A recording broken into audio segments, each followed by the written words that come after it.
Aujourd'hui, plus personne ne peut nier que nous faisons face à une urgence écologique inédite. Et donc, c'est un défi inédit qui s'offre à nous et tous les acteurs de la société doivent se mettre en route. Je trouve qu'il devrait y avoir un cours en développement durable disponible pour toutes les facultés, même obligatoire en fait.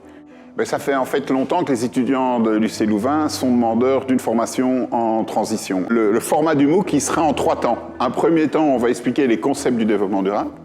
Un deuxième temps, qui est très important pour nous, on va expliquer les tensions. Et un troisième temps, on va parler d'actions concrètes. Souvent, on parle d'une approche pluridisciplinaire ou interdisciplinaire quand on parle de mobilité, de logement, de transition énergétique. De toute évidence, il faut combiner les sciences naturelles avec les sciences sociétales. Mais ce n'est pas si simple que ça, parce qu'il faut en plus un changement de comportement des individus, des citoyens. J'ai fait des simulations, par exemple, si 3/4 des étudiants venaient en train plutôt qu'en voiture, combien d'émissions on arriverait à diminuer. Et donc ça, c'est la dimension excessivement intéressante du bilan carbone, d'estimer leur impact. Et donc ça permet de faire une politique de diminution des émissions. C'est important aussi de voir que les utopies, il n'y en a aucune qui fonctionne vraiment parfaitement, mais qu'une utopie, c'est ce processus constant d'y travailler, c'est jamais de croire qu'on y est.